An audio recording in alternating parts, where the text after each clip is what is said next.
Good morning, all. Myself Srinivas from India. I am going to present the topic comparative study on analysis of telecom tower using India and American standards. For lattice towers, the wind and buckling of steel profiles are major parameters for the analysis of self-supporting lattice towers. In India, generic standards are being followed for design of such structures, which may lead to either conservative approach or underestimating the actual structural behavior. Therefore, in this paper, an attempt is made to review current practice by comparing with specific American standard through parametric study on two configurations.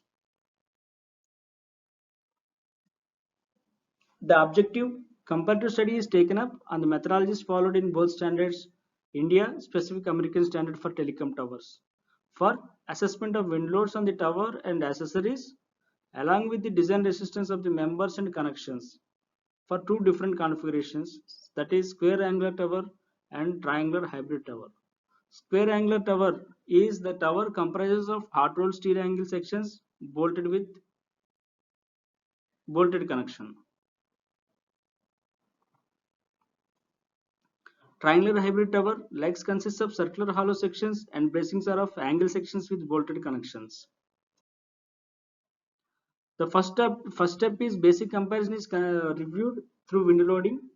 The wind influence parameters are mainly basic wind speed and terrain and height multiplier, topographical influence, force coefficient or shape factor, and structural response to the wind. If you study the basic wind speed, it is defined as peak gust velocity averaged over a 3-second duration for a 50-year return period. This reference wind speed is remains same in both the standards. If you refer this particular table, the basic wind speed against return period, 4 return periods are given in the Indian standards, whereas the 5 return periods and the return period number of years are increased compared to the Indian standard based on the importance of the structure, since it is a specially for telecom towers. The ultimate wind speed concept has been given in the ANSI TA 222H based on the importance of the structure for obtaining desired wind speed. If you compare the height multiplier, it varies based on the exposure category of the surrounding obstructions.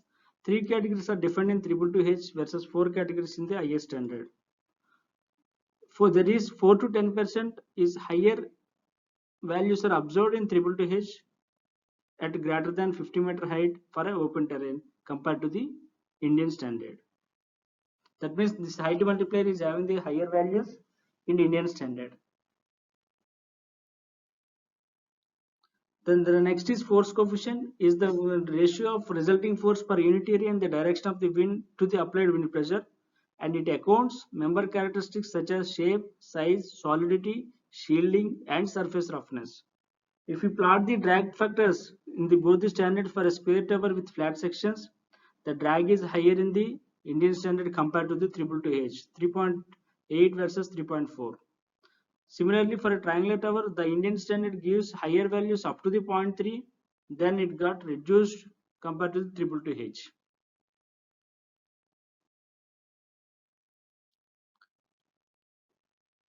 One more wind influence parameter is structural response to the wind, that is defined as dynamic wind loading shall be considered for flexible structures whose natural frequency is less than 1 H. Generally, self-supporting towers are having natural frequency greater than 1 H, therefore referred as a rigid structures.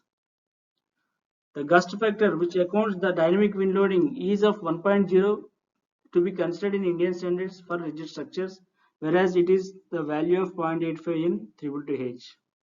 This factor majorly governing factor for reduction of the wind loads in 222H. Later, we taken up the parametric study. These are the wind specifications. The basic wind speed is considered 47 meter per second in IS and 222H. The both is same.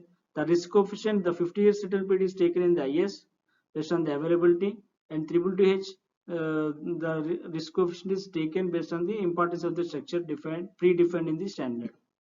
The topographic factor, both the standards assumed as a flat terrain.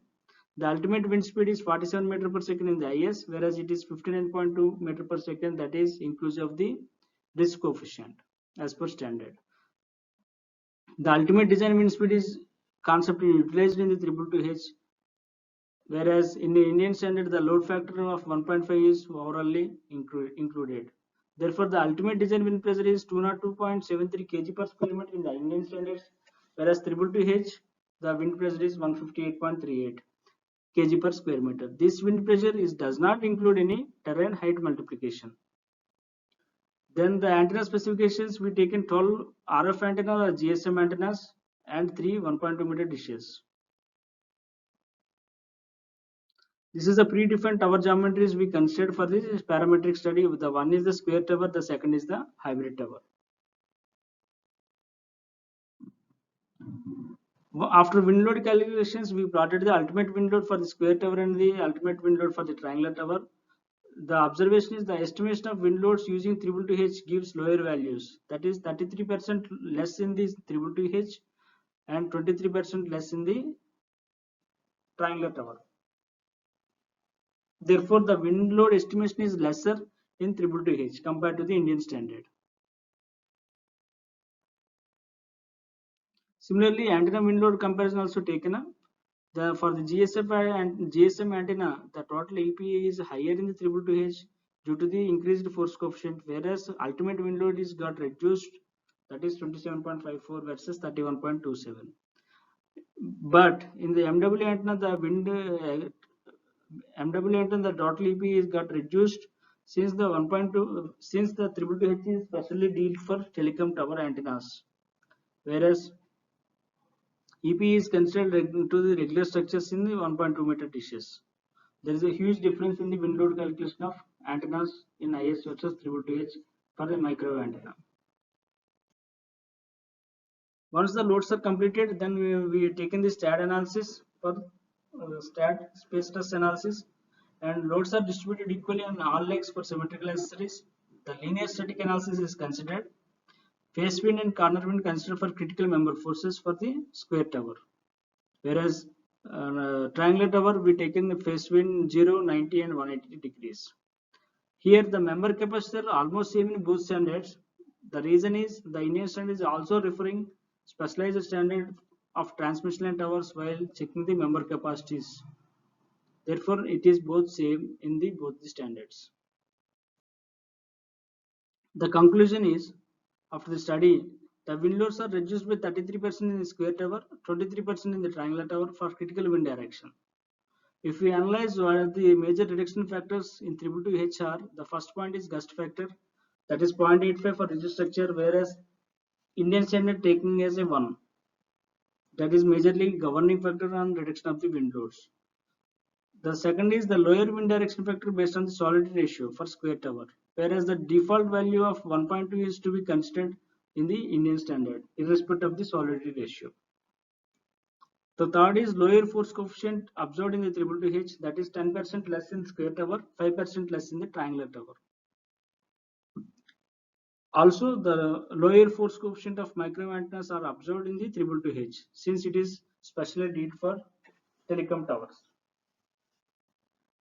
However, the member capacitor are almost same in both standards due to special standard being referred in Indian standard as well for calculating the buckling capacities. From the detailed conclusion, the tower weights approximately reduces by 10 to 15% due to wind reduction using the 222H compared to the Indian practice. The references followed is, the first is American standard ANSI TA 222H. The second is Indian standard IS 875 Part 3 2015 wind loads.